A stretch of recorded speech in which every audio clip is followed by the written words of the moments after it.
Amul baby Gaurav Gogoi Amul বেবীৰ জ্ঞান নাই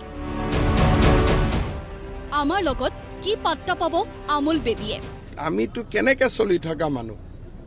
আমাৰ দৰে মানুহক প্ৰত্যাহ্বান জনাব নোৱাৰে নহয় এইবিলাক হৈছে আমুল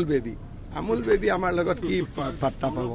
প্ৰদেশ কংগ্ৰেছৰ সভাপতি গৌৰৱ গগৈৰ প্ৰসংগ ওলালেই তিক্ত বিৰক্ত হ'বলৈ ধৰিছে মুখ্যমন্ত্ৰী ডক্টৰ হিমন্ত বিশ্ব শৰ্মা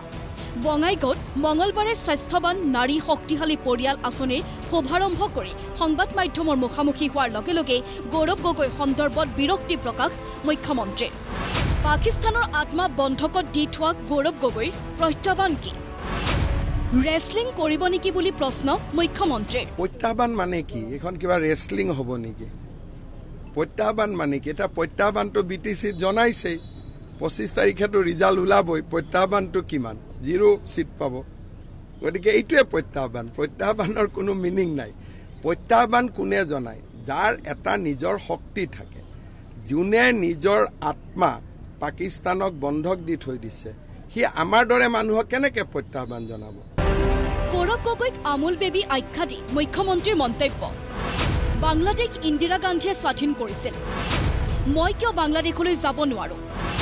আমুল বেবীয়ে বুজিয়ে নাপায় একো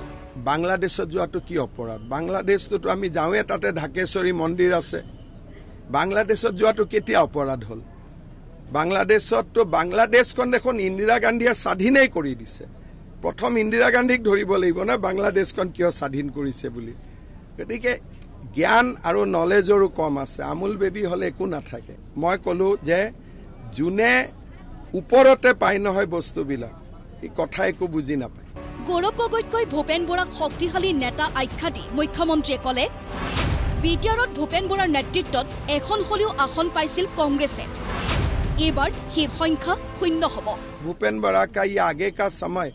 कांग्रेस कभी नील नहीं हुआ था बीटीसी में लास्ट टाइम भी श्रीरामपुर जीते थे ना उसका आगे भी जीते थे कांग्रेस कभी नील नहीं हुआ था इस बार देखो कांग्रेस नीली होने जा रहा है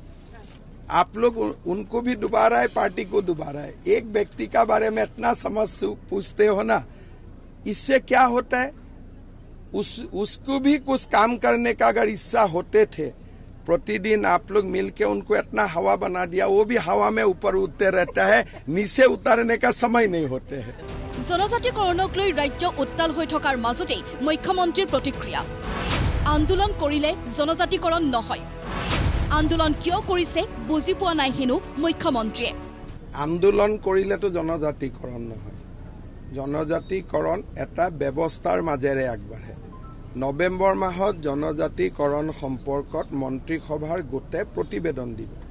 সেই প্ৰতিবেদনৰ ওপৰত ভিত্তি কৰি পৰৱৰ্তী ব্যৱস্থা ল'ব আন্দোলন কিয় কৰিছে মই নিজেও বুজি নাপাওঁ আৰু মই আগতে কৈছো যে আন্দোলনে সমস্যা জটিল কৰে আন্দোলনে কতো সমস্যাৰ সমাধান নকৰে যদি আপুনি বেছিকৈ আন্দোলন কৰে বড়ো মিচিং ৰাভা মানুহখিনি লাগি যাব যে জনজাতিকৰণ কৰিব নালাগে বুজাবুজি কৰি থাকিলে সব কাম হৈ যায় হ'ব আৰু আজিলৈকে মই অসমত যিমান কাম কৰিছো এনডিএফবিৰ পৰা বিএলটি লৈ আৰু যিমান কাম মই দেখা পাইছো সকলো কাম আলোচনাৰ মাজেদিয়ে মই দেখা পাইছো আন্দোলনৰ মাজেদিটো কোনো কাম হোৱা আজিলৈকে মই দেখা নাই ব্যুৰো ৰিপোৰ্ট প্ৰতিদিন টাইম